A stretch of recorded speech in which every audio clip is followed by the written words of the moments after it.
হে যুবক, আর কতদিন এইভাবে তোমার জিন্দেগি পার করবে?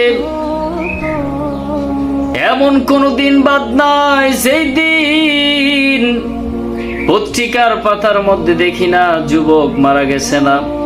হয়তো হোন্ডার অ্যাক্সিডেন্ট, গাড়ি অ্যাক্সিডেন্ট, লঞ্চ ডুবে ঘুমের ঘরে নাই। এক মা জননী ঘুমের ঘরে সন্তান ঘুমায়। সকাল 10টা বাজে ঘরের মধ্যে আওয়াজ দেয়, সন্তান তুমি কই, ঘুম থেকে কেন ওঠো না? সত্য ঘটনা বলতেছি।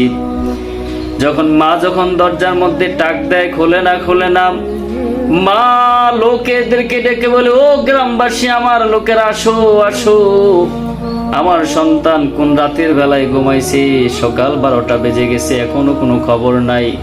লোকেরা যখন দরজা ধাক্কা দিয়ে ঘরে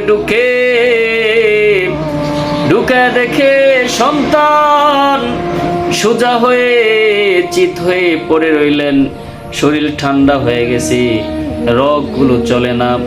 লোকেরা ডাক দেয়া কয়, মা গো মা, তোমার সন্তান আর দুনিয়ার বুকে জিন্দা নাই। মা ডাক দিয়ে বলে, কি হইছে?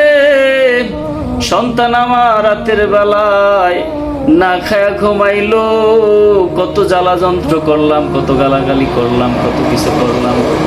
বলে, মা গো মা, এই সন্তান আর দুনিয়ার বুকে নাই, মারা গেছে। মা কান্নায় ভিভোর। হে যুবক, এই কথাটা বলার একটাই উদ্দেশ্য, তোমার মতো যুবক ঘুমের ঘরে নাই। হুন্ডার অ্যাক্সিডেন্টে এমন কোনো দিন বাদ নাই যেই দিন যুবক মারা যায় না, ঠিক কিনা?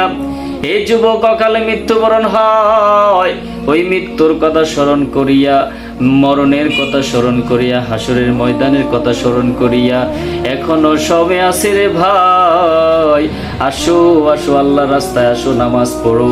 এই মোবাইলের মধ্যে সময় দিতে দিতে রাত পার করে দিচ্ছ। এমন একটা সময় আসবে যে সময় দিন আর রাত পাবে না, কবরের মধ্যে পড়ে থাকবার। দিন এবং রাত্রের অনেক দাম আছে, আসেনি? আপনি রাত্রির বেলায় মোবাইল না টিপে আপনি তাহাজ্জুদ পড়েন, জিকির করেন, ঘুমান, নামাজ পড়েন, মানুষের সাথে ভালো ব্যবহার করবেন। এই সুন্দর জীবনটাই হবে আপনার জন্য আখিরাতে জান্নাতের ঠিকানা, ঠিক কিনা? আসুন আজকে থেকে আমরা প্রতিজ্ঞা করি, কখনো নামাজ ছাড়বো না, মানুষের সাথে খারাপ ব্যবহার করবো না, অযথায় সময় নষ্ট করবো না।